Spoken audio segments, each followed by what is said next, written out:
সন্তান প্রতিবন্ধী হওয়ায় ছেড়ে চলে গেলেন স্বামী। তারপর থেকেই গাজীপুরের শ্রীপুর উপজেলার এক আশ্রয় প্রকল্পের ঘরে খেয়ে না খেয়ে মানবেতর দিন পার করছেন বাক প্রতিবন্ধী অসহায় মা শিরিন বেগম। মানুষের দাঁড়ে দাঁড়ে হাত পেতে চাল জোগাড় করে কোনো রকমে রান্না করেন এই অসহায় মা। অনেকদিন সকালে কাটে না খেয়েই। একবেলার খাবার যেখানে অনিশ্চিত, সেখানে বেঁচে থাকাই তাদের জন্য প্রতিদিনের সবচেয়ে বড় লড়াই।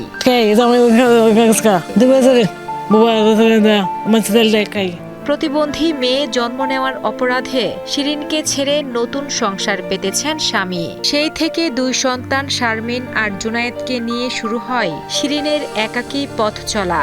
নিজে কথা বলতে পারে না, তাই বুক ফেটে কান্না এলেও ইশারায় মানুষের কাছে হাত পাততে হয় তাকে। সারাদিন গ্রামের বাড়ি বাড়ি ঘুরে যা চাল জোটে তা দিয়েই কোনো মতে চলা চলে তাদের। অভাবের তাড়নায় অনেক সময় শুধু লবণ আর অন্যের বাড়ি থেকে আনা বাসি ভাতই হয় তাদের বেঁচে থাকার একমাত্র সম্বল।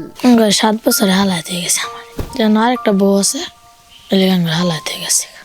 বোন তো প্রতিবন্ধী যে জন্মেতে, আর মারা এই যে আব্বা পান খাওয়া করে আসছে প্রতিবন্ধী আসছে। আমি যে মানুষের বাড়ি কাম পাইতে কাম করি, আর না পাইলে তো বেকারি। সম্পূর্ণ খাবার পাই না, এর মধ্যে আছে একদিন খায় না। ভাত খাবার মন ধরে, না পাইলে পরে আর কি ওরা ঈদ এলেও তো খাইতারি, আর না হলে তো খাইতারি নাই। গাজীপুরের শ্রীপুর উপজেলার বড়মি ইউনিয়নের বালিয়াপাড়া গুচ্ছ গ্রামের আশ্রয়ন প্রকল্পের ছোট্ট ঘরেই শিরিন বেগম তার দুই সন্তানকে নিয়ে বসবাস করেন। শিরিনের বড় মেয়ে শারমিন একজন বুদ্ধি প্রতিবন্ধী, অথচ এই বয়সে তার প্রয়োজন ছিল বিশেষ যত্ন। অন্যদিকে 12 বছরের ছোট্ট ছেলে জুনায়েদ, যার হাতে থাকার কথা ছিল বই খাতা, সে এখন সংসারের ঘানি টানতে পরের বাড়ির কাজ করে। তীব্র শীতে জরাজীর্ণ ঘরে কাপড়ে মোড়ানো অবস্থায় রাত কাটে তাদের।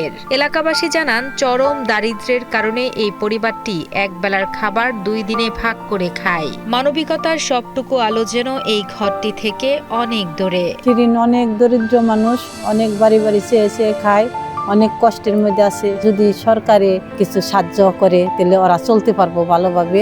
পরিবারটা সম্পূর্ণই হয়তো দরিদ্র, মাঝে মধ্যে খাবার থাকে না, বা একদিনের খাবার সারা 2 দিন ভাগ করেও খায়। যদি সরকার বা উচ্চ মধ্যবিত্ত যারা লোক আছে তারা যদি এই পরিবারের পাশে দাঁড়ায়, তাহলে তারা সুন্দরভাবে চলতে পারবে। সমাজের বিত্তবান আর সরকারের সামান্য সহানুভূতিই পারে এই বাক প্রতিবন্ধী শিরিন বেগমের পরিবারের মুখে হাসি ফোটাতে। একবেলা পেট ভরে ভাত খাওয়ার স্বপ্ন দেখা এই মানুষগুলোর পাশে দাঁড়ানো এখন সময়ের দাবি। হয়তো আপনাদের সকলের একটু সহযোগিতায় ঘুচবে শিরিনের ক্ষুধার জ্বালা, আর 2 প্রতিবন্ধী শিশু খুঁজে পাবে বেঁচে থাকার নতুন আশা।